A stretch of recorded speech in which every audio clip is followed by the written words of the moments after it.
My dear student, आज class twelfth के लिए हम लोग आनुवांशिक विकार टॉपिक से पढ़ेंगे कि आप पेडिग्री एनालिसिस को जानेंगे, वंशावली विश्लेषण को समझेंगे, है ना।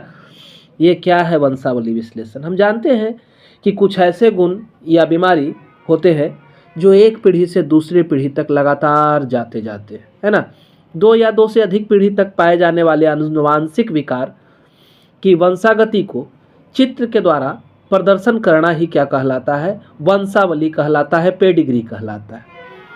बहुत पुराने समय से ही वंशागत बीमारियों के बारे में मनुष्य को जानकारी थी। उनको पता था कि ये बीमारी जो है एक पीढ़ी से दूसरी पीढ़ी में जाते हैं, है ना। लेकिन अध्ययन और विश्लेषण का इतिहास मेंडल के नियम के खोज के बाद ही शुरू हुआ। कई पीढ़ी तक पाए जाने वाले आनुवांशिक विश्लेषण के लक्षण को ही हम लोग क्या कहते हैं? वंशावली विश्लेषण कहते हैं। इसके तहत हम लोग क्या करते हैं? खास लक्षण का फैमिली ट्री बनाते हैं और पीढ़ी दर पीढ़ी उसका क्या करते हैं? अध्ययन करते हैं। ठीक है।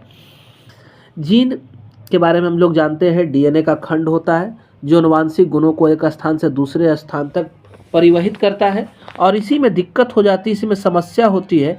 इसी के वजह से हम लोग क्या करते हैं? विकार उत्पन्न होता है हमारे शरीर में, है ना। आनुवांशिक विकार का उत्पन्न होने का कारण यही है। ठीक है।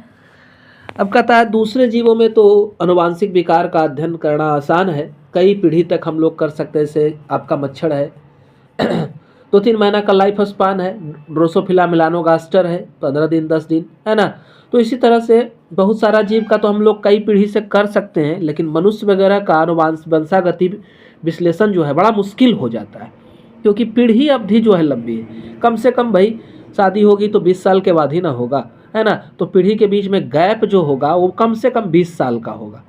खोज करने वाला वैज्ञानिक जो होगा अपने पूरे जीवन में 3-4 पीढ़ी का अध्ययन ही बेचारा कर पाएगा। दूसरा चीज़ है बच्चे भी कम है।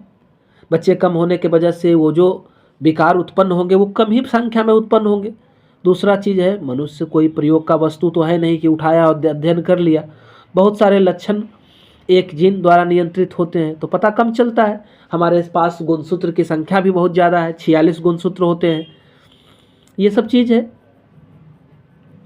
अब यहाँ पर ये हमारा पेडिग्री एनालिसिस जो है उसमें कुछ चिन्हों का प्रयोग होता है। इस चिन्हों को आपको याद करना पड़ेगा। जैसे नर के लिए सिंबल ये है आपका, मादा के लिए, है ना। लिंग अनजान है तो ये सिंबल है। नर मादा का मेटिंग हो रहा है ना, तो ये है। बच्चा पैदा हुआ जेनेटिक डिजॉर्डर से पीड़ित है तो ये साइन देना है। बच्चे 5 है, अप्रभावित है तो कोई कलर नहीं करना है, ऐसे लिख देना है 5 ऑफ स्प्रिंग, है ना। लिंग अनजान है तो ये वाला साइन हो गया। प्रभावित माता पिता भी हैं, बच्चे भी है ना। तो इस तरह से मेटिंग का साइन ये है। अब मान लो मेटिंग जो है फैमिली के रिलेटिव के बीच में हो रहा है तो डबल लाइन बीच में देना है। ये पेरेंट हो गए, ये ऑफस्प्रिंग हो गए। तो इस तरह से कुछ साइन है इसके, है ना। वंशावली विश्लेषण में हमको इतना ही जानना है। आप इसको क्लियर कर लें, वीडियो को लाइक करें।